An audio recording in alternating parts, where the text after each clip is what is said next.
AP శాసనసభ సమావేశాలు ప్రారంభంలోనే వైసీపీ ఎమ్మెల్యేలు వాకౌట్ చేశారు. అసెంబ్లీలో గవర్నర్ ప్రసంగం మొదలుపెట్టగానే వైసీపీ ఎమ్మెల్యేలు అడ్డుకున్నారు. ప్రతిపక్షాన్ని గుర్తించండి, ప్రజాస్వామ్యాన్ని కాపాడాలంటూ స్పీకర్ పోడియంను చుట్టుముట్టే నినాదాలు చేశారు.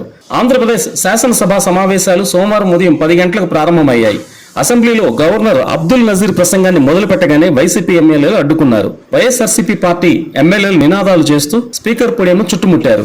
ఇక ప్రజాస్వామ్యం కాపాడాలంటూ అసెంబ్లీలోనే వారు నినాదాలు చేశారు. వైసీపీ ఎమ్మెల్యేల నినాదాల మధ్యనే గవర్నర్ ప్రసంగం కొనసాగింది. సభ ప్రారంభమైన 2 నిమిషాలకే వైఎస్ జగన్ తో పాటు ఆ పార్టీ ఎమ్మెల్యేలు అసెంబ్లీలో గందరగోళం సృష్టించారు. 11 మంది ఎమ్మెల్యేలు స్పీకర్ చుట్టూ చేరి నినాదాలు చేశారు. సభలో కొద్దిసేపు ప్రతిపక్ష హోదా గురించి డిమాండ్ చేస్తూ వైసీపీ ఎమ్మెల్యేలు సభ నుంచి వాకౌట్ చేశారు. ప్రతిపక్ష పార్టీకి హోదా కావలసిన సంఖ్యాబలం లేనందున వైసీపీ ప్రతిపక్ష పార్టీ హోదాను కోల్పోయిన విషయం తెలిసిందే. అయితే ప్రజా సమస్యలపై పోరాడడానికి వైసీపీ ప్రతిపక్ష పార్టీగా గుర్తించాలని ఆ పార్టీ ఎమ్మెల్యేలు డిమాండ్ చేస్తున్నారు. వైసీపీ శాసనసభ సభ్యులు వ్యూహాత్మకంగా అసెంబ్లీకి వచ్చి వాకౌట్ చేశారని టీడీపీ వర్గాలు చెబుతున్నాయి. ఇకపై జరిగే మొత్తం అసెంబ్లీ సమావేశాలకు గైరు హాజరు కావడానికి ఇలా వచ్చి అలా వెళ్లారనేది టీడీపీ పార్టీ నాయకులు ఆరోపిస్తున్నారు. అసెంబ్లీ అంటే ఏమాత్రం గౌరవం లేని వారు రాజకీయ నాయకులుగా ఎలా మనగలుగుతారంటూ పలువురు ప్రశ్నిస్తున్నారు.